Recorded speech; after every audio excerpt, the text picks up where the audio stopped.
Hey Track Gang, what's going on in this week's episode of the Boeville in Newtown? Well, it's right over here. Stand by and we'll get into what's happening this week.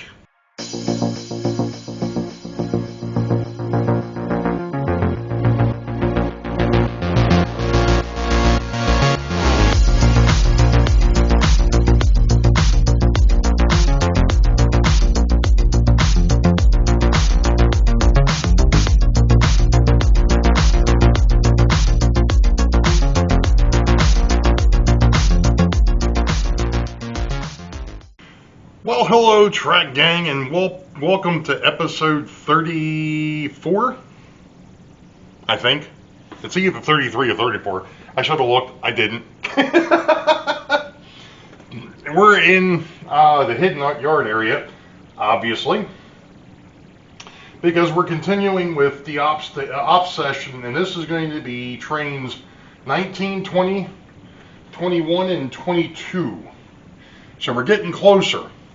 I think what's going to end up happening, though, is there's only going to be one more after this, and that will be obviously trains 23 through 28.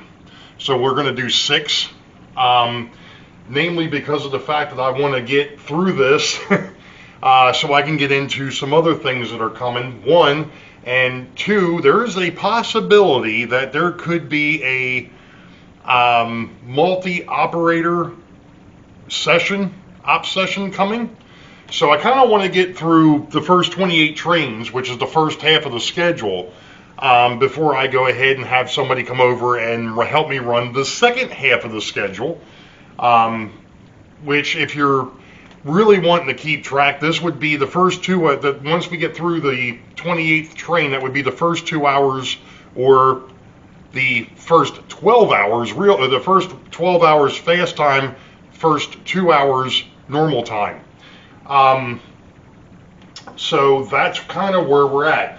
Now, I will tell you, not so much, because we've got we got 2 local passenger trains, so these are going to go from Richmond to Boeville, and then they'll switch, and then there'll be another train that'll go from Boeville up to Harrisburg, and then there's a train from Harrisburg that'll go to Boeville, it'll switch, and then they'll go from Boeville to Richmond. Not so much with those 2 trains, but the 2 through freights that come after it, there's some special cars that you're going to want to keep your eyes open for. No particular reason, but I want to see if anybody catches the, I think that's only 2. There's one on the north and one on the south. So when we get to the point where we're running those 2 through freights, keep your eyes open and let me know what you see. I think what we're going to do is we're going to go ahead and get into this ops session. So we're not going to follow the trains out of the yard here, at least as far as the northbound goes, because the northbound one's going to get down to Boeville and it's going to change out. So we'll catch him, the other northbound, as it crosses over the bridge, which, as I've told people, has become my favorite rail fanning spot on this railroad.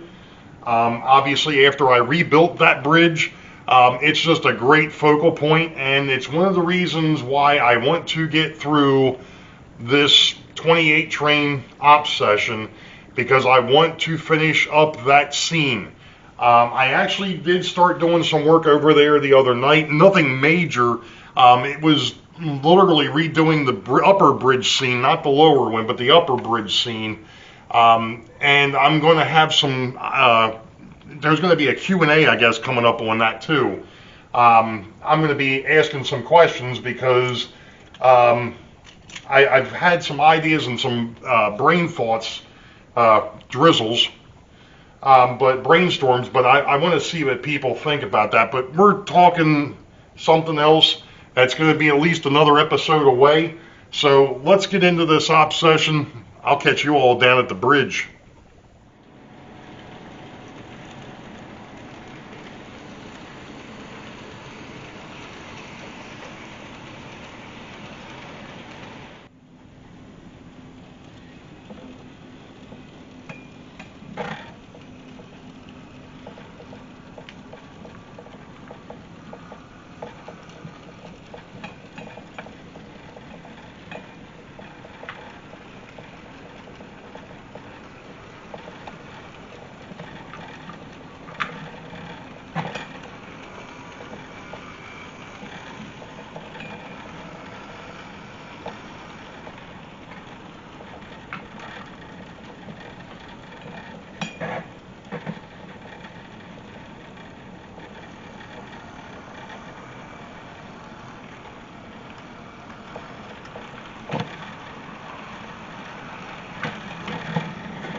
Okay, Track Gang, so that's going to conclude this video. I'm trying to decide how I'm going to do the next one because there's only 6 trains left, and I had been doing them basically 4 at a time, with the exception of the southbound local, which needs a little bit more time because of what it is. But at any rate, I'm sure you all saw at the end of that video I was having problems with the Atlantic Coastline FP7.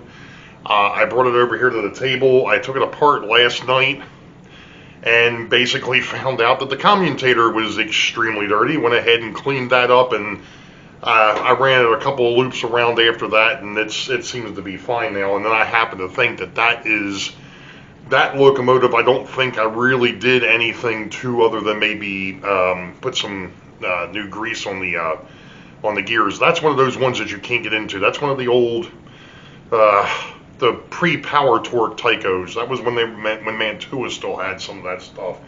So that one there is that enclosed motor. So like I said, I did get that fixed. So other than that, I am going to close this video out. You all know the deal. Wait for the highball green tracks ahead. We will catch you all next time. Be safe. God bless. We will see ya.